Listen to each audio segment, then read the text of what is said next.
Nah, saya balik lagi ke slide sebelumnya ya. Jadi bahan pangan itu kalau kita kelompokkan itu ada yang komponennya adalah major, ada minor ya. Jadi kalau major itu memang digunakan sebagai bahan utama. Jadi contohnya misalkan susu gitu ya. Susu bahan baku utama di dalam proses susu UHT atau di dalam proses pengolahan keju misalkan. Atau misalkan terigu menjadi bahan utama di dalam proses pengolahan mie instan.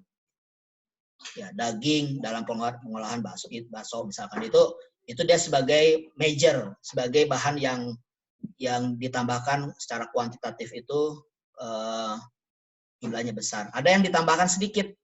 Nah, sebagai yang ditambahkan sedikit ya bisa tadi kelompoknya bisa ingredient atau bisa kelompoknya adalah BTP tadi gitu ya. Preservatif, food color, emulsifier, antioksidan itu semua adalah BTP ya yang penggunanya diatur. Jadi itu yang ada di dalam produk pangan. Nanti kalian silahkan identifikasi. Mana ada yang saya nggak tahu perlu cari referensi ini masuknya kelompok apa, cek saja. Nanti ini diatur tidak, cari aturan Badan POM ya, bahan-bahan yang digunakan itu sebagai BTPK atau ingredient.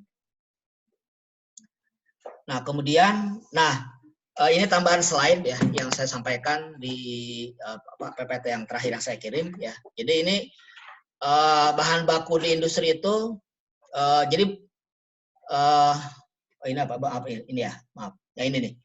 Kategori pangan. Jadi Badan POM itu mengelompokkan pangan itu menjadi kategori pangan ya. Yang kategori pangan itu ditetapkan oleh Perka Badan POM ya tahun 2006. Mungkin sekarang ada update-nya tapi secara pengelompokan sama ya, ada 16 kelompok ya. Jadi ada susu dan produk olahannya, lemak, es untuk dimakan, buah, sayur dan sebagainya. Ya, sampai ini ada 16 kelompok ya. Jadi di sini sangat detail ya, sangat detail. Saya berikan contoh saja. Nanti saya berikan terakhir saja supaya contoh nanti ada perkaya seperti apa ya. Tapi ini semua bahan pangan yang contoh misalkan susu dan produk olahannya termasuk di sana Pak. Misalkan keju itu masuk ke dalam kelompok susu dan produk olahannya. Minyak goreng masuk ke dalam kelompok lemak, minyak dan emulsi lemak. Ya. Mie instan masuk ke mana? Mie instan bisa jadi masuk ke serealia dan produk serealia. Jadi semua dikelompokkan ke dalam yang disebut dengan kategori pangan. Dan itu semua jelas ada deskripsinya. Jadi yang dimaksud dengan contohnya minyak goreng, apa sih minyak goreng? Gitu. Semua ada deskripsi minyak goreng seperti ini, kualitasnya seperti ini, persyaratan keamanannya seperti ini. Bahan yang digunakan apa saja itu ada semua di dalam kategori pangan. Jadi itu penting kalau nanti kalian kerja di industri harus mengetahui produk saya itu ada di dalam kelompok apa gitu. Misalkan saya bekerja di industri bakery itu masuknya kelompok berapa sih, kelompok kategori mana? Karena itu akan mengikat ke aturan-aturan yang harus kita ikuti sebagai pelaku di industri. Ya, ini nanti ada 16 ya. Detailnya nanti kalian akan pelajari di mata kuliah peraturan pangan ya. Saya hanya menyampaikan sekilas saja di sini bahwa tadi bahan maupun produk olahannya itu dikelompokkan ke dalam 16 kategori yang disebut dengan kategori pangan ya. Itu juga di kodeks ya. Kalau di internasional namanya food kategori ya. Kalau diterjemahkan ke bahasa Indonesia adalah kategori pangan. Nah, oke ya, itu sebagai gambaran awal ya bahwa mengapa kita harus mengetahui penting mengetahui bahan pangan ya, karakter pangan. Nah, yang unik dari bahan pangan adalah bahwa bahan pangan itu adalah kita berhadapan dengan makhluk hidup gitu ya. Yang mudah rusak, tingkat kerusakannya juga berbeda-beda. Ada yang rusaknya yang udah rusak, sangat mudah rusak, atau yang relatif awet ya. Misalkan daging, susu itu kan mudah rusak, 1 hari aja rusak ya. Tapi kalau misalkan yang agak awet, misalkan beras gitu ya, tepung terigu itu kan relatif awet ya. Nanti ada kenapa yang satu awet, kenapa rusak, ada istilah yang disebut nanti kita bahas yang disebut dengan water activity, aktivitas air ya. Nanti kita akan belajar ya. Itu ada kaitannya kenapa yang satu mudah rusak, kenapa yang satu lebih awet ya. Tapi intinya adalah bahan pangan itu adalah makhluk hidup ya, yang kita mau tidak mau, suka atau tidak suka, itulah yang dihadapi oleh seorang food technologist, gitu ya. Kita berhadapan dengan makhluk yang mudah rusak, ya, bahan yang mudah rusak. Nah, apa akibatnya kemudahan rusak itu? Itu menyebabkan produk pangan itu akan menurun, gitu ya. Baik sebagai bentuk pangan segar maupun sebagai bahan pangan olahan, ya. Baik itu dalam bentuk segarnya atau bentuk olahannya, ya. Dan rusaknya kapan? Rusaknya bisa selama diolah atau selama disimpan, ya. Nah, sehingga kita seorang ahli teknologi pangan itu harus tahu bagaimana mengendalikan kerusakan ini, ya. Melalui teknologi pengolahan itu kita nanti kalian akan belajar, ya, bagaimana misalkan supaya daging lebih awet, bagaimana ikan lebih awet, bagaimana susu lebih awet, ya. Nah, perlu dipahami, awet itu selalu tidak berkonotasi dengan penambahan pengawet, tidak begitu, ya. Awet itu adalah bagaimana kita mengendalikan faktor-faktor yang menyebabkan dia rusak, gitu. Kalau faktornya bisa kita kendalikan, maka jadi awet. Ya, jadi banyak cara untuk mengawetkan. Tidak selalu harus untuk awet kita kasih pengawet. Nah, ya. Contohnya misalkan susu UHT, gitu ya. Susu UHT itu tanpa pengawet sama sekali. Di dalam susu UHT itu tidak ada pengawet. Dia hanya mengandalkan proses panas saja, proses sterilisasi. Nah, itu bisa begitu. Kenapa bisa awet? Ya itu nanti kalian belajar di teknologi pengolahan. Nah, kemudian yang penting lagi adalah kita juga berhadapan dengan bahan pangan. Ya tadi kan sudah dijelaskan, bahan pangan itu kan banyak sekali, ya. Jenisnya banyak, sumbernya banyak sekali. Dan setiap bahan pangan itu unik. Ya. Dia mempunyai karakteristik yang unik. Jadi artinya kita harus mengetahui semua karakteristik setiap bahan pangan, gitu. Kenapa kita harus memahami karakteristik setiap bahan pangan? Karena di dalam proses pengolahan pangan kita harus memperhatikan itu, gitu ya.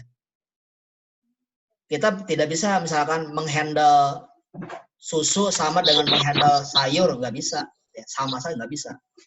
Buah dengan ikan itu karakteristiknya beda, menghandle-nya pun berbeda, ya.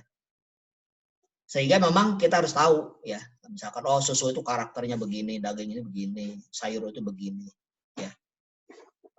Sehingga ketika kita dalam proses pengolahan kita tahu apa yang mesti kita kendalikan, ya. Itu yang penting di situ. Nah, sekarang pertanyaannya apa yang mesti kita kendalikan, kan begitu, ya. Nah, kalau kita kendalikan berarti kita harus tahu dalam bahan pangan itu isinya apa.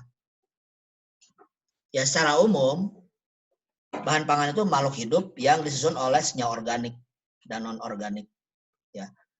Bahan pangan itu ada air, kemudian ada komponen organik, di situ ada karbohidrat, ada protein, ada lemak, serat, vitamin, komponen mikro lain, ya.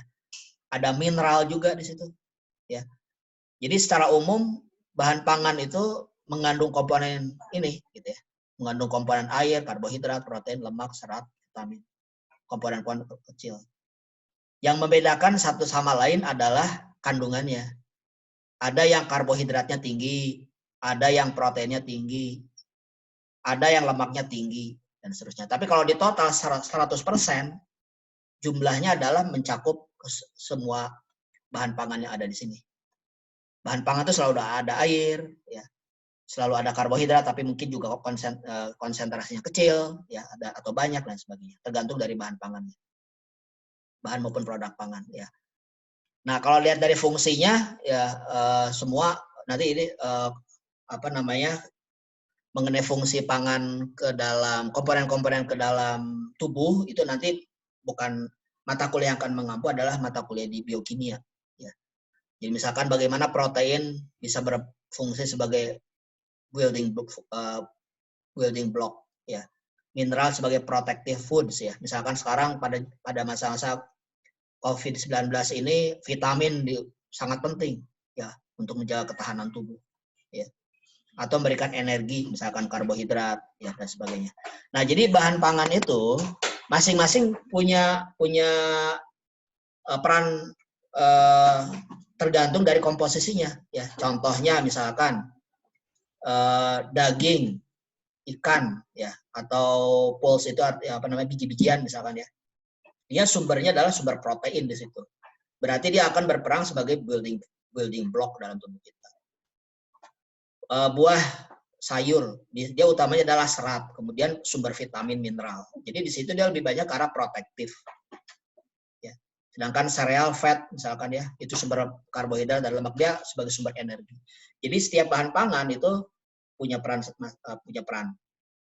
Ya, bisa perannya tidak bisa ya, karena tadi kan bahan pangan itu ada karbohidrat, ada lemak, jadi dia punya fungsi juga sebagai sumber energi mungkin dia juga bisa berfungsi sebagai sumber vitamin.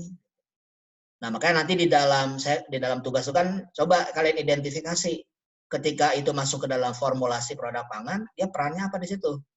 Ya, baik peranan kesehatan mungkin ya, peranan ke dalam tubuh mungkin, atau peranannya di dalam proses pengolahan tersebut, misalkan seperti itu ya. Nah, ini contohnya ya, komposisi bahan pangan ya. Ini kecil, tapi saya ingin memperlihatkan di sini, kalau kita lihat di sini, setiap bahan pangan tuh beda-beda di sini. Ya, misalkan airnya, kemudian ada proteinnya, ya, kemudian ada lemak, ya, kemudian ada serat, ya, yang setiap kandungannya, setiap bahan pangan tuh beda-beda. Ya. Contohnya misalnya minyak goreng, misalkan sawit itu dia utamanya mengandung lemak, gitu. Susu kandungan utamanya protein, tapi ada karbohidrat tuh, ada karbohidrat, lemak ada. Ya, cuman makanya setiap bahan pangan itu berbeda-beda. Ya. Tapi pada umumnya dia mengandung tadi komponen-komponen yang sudah saya jelaskan. Nah, sekarang untuk bisa memahami bahan pangan, ya kita harus tahu juga nanti kalau ini seorang teknologi pangan, kita tidak hanya ketika kita belajar karakteristik bahan pangan, bukan hanya belajar, oh buah bentuknya seperti ini, oh bukan. Kita harus bisa juga sampai mendalami apa yang ada di dalam struktur bahan tersebut. Contohnya misalkan ya, ketika kita bicara serat ya, serat itu isinya apa? Ya. Serat itu ada di dalam bahan pangan, misalkan di sayur atau di buah, ada di mana? Misalkan di dinding sel. Nah, balik lagi terus sampai mendalam, misalkan dinding sel itu disusun dari apa? Selulosa, misalkan ya. Selulosa disusun dari apa? Dari gula, misalkan. Ya. Kemudian misalkan yang lain, sampai ke misalkan kromosom ya, protein, nanti ke asam amino ya, dan seterusnya. Jadi pemahaman kita harus bisa sampai ke tingkat mikronya, mikromolekulernya. Karena contohnya begini, kenapa di dalam membuat mie instan itu tepung terigu yang paling bagus? Kenapa bukan, kan tepung banyak kan? Ada tepung beras, ada tepung singkong. Kenapa kok tepung singkong nggak bisa tuh digunakan untuk mie instan? Ya kan? Atau misalkan tahu, misalkan kalian bisa bedakan antara soun dengan bihun, tau ya? Soun bihun. Soun itu tahu apa yang bening gitu ya? Kalau bikin sop itu kita tambahkan, biasanya ibu-ibu masih soun, ya. Itu kan dia bening, ya. Tapi kalau bihun putih. Soun itu dibuat dari mangbin atau pati kacang hijau. Tapi kalau bihun itu dari tepung beras. Itu memberikan karakter yang berbeda, gitu ya. Nah, itu kenapa bisa begitu? Ya, kita bisa menjelaskannya sampai ke struktur molekulnya, karena molekulnya berbeda antara pati kacang hijau dengan pati tepung beras, itu berbeda sekali.